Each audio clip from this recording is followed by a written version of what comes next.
sun-drenched valley of Elah. Distant mountains loom, a vast Philistine army camp, bustling with activity. Across the valley, the smaller, somber Israelite camp. Goliath, a towering figure, emerges from the Philistine ranks. He wears gleaming bronze armor, intimidating and massive. His spear, thick as a weaver's beam, glints menacingly. Goliath bellows a challenge, his voice echoing through the valley. He taunts the armies of Israel for 40 long days. His words mock their God, their warriors, their very existence. Fear grips the Israelite soldiers. Their faces are pale.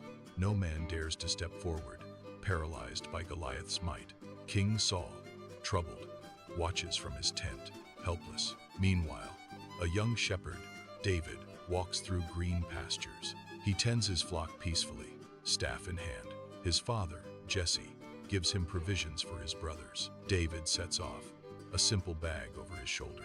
He arrives at the battlefield, a stark contrast to his fields. The sounds of Goliath's taunts reach his ears. David sees the giant's blasphemous defiance. His brothers, Eliab, Abinadab, and Shammah, are among the fearful. David's eyes burn with righteous indignation. How can the armies of the living God be defied? He feels a surge of unwavering faith in his heart. David approaches the trembling soldiers, questioning their fear. He declares his intention to face the giant. His brothers scoff, reminding him he is just a boy. Eliab scolds him for leaving his sheep in the wilderness. David insists, "Is there not a cause?" His words reach King Saul, who summons him. Saul sees David's youth, his lack of armor. He tries to dissuade the boy. "You are not able." David's conviction is unshakable, his gaze firm. He recounts tales of God's protection in the fields. A lion attacked his flock. God delivered it. A bear came. God saved him from its paws. He explains, "The Lord who delivered me will deliver me." Saul, seeing his faith, finally relents. He offers David his own royal armor. David tries on the heavy, ill-fitting helmet. The bronze breastplate is too cumbersome for him. He removes the armor, preferring his own way. He takes his shepherd's staff, familiar and light. He chooses 5 smooth stones from the nearby brook. He places them carefully in his shepherd's pouch. His simple slingshot is his only weapon. David walks towards the valley, alone but resolute. His faith, not armor, is his true shield. He trusts not in human strength, but divine protection. Goliath spots the small figure approaching him. He scoffs loudly, amused by David's appearance. A boy with a stick? Is this Israel's champion? Goliath curses David by his gods, full of contempt. He promises to feed David's flesh to the birds. David stands firm, unfazed by the giant's threats. He declares, "You come with sword and spear, but I come in the name of the Lord Almighty." He runs towards Goliath, swift and determined. He reaches into his pouch, pulling out a smooth stone. He places the stone in his sling, spinning it rapidly. The stone flies, a small projectile against the massive foe.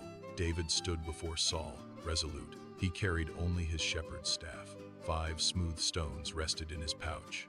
A simple slingshot was his only weapon. He walked towards the Philistine lines. Goliath's massive shadow loomed. The giant sneered at the boy.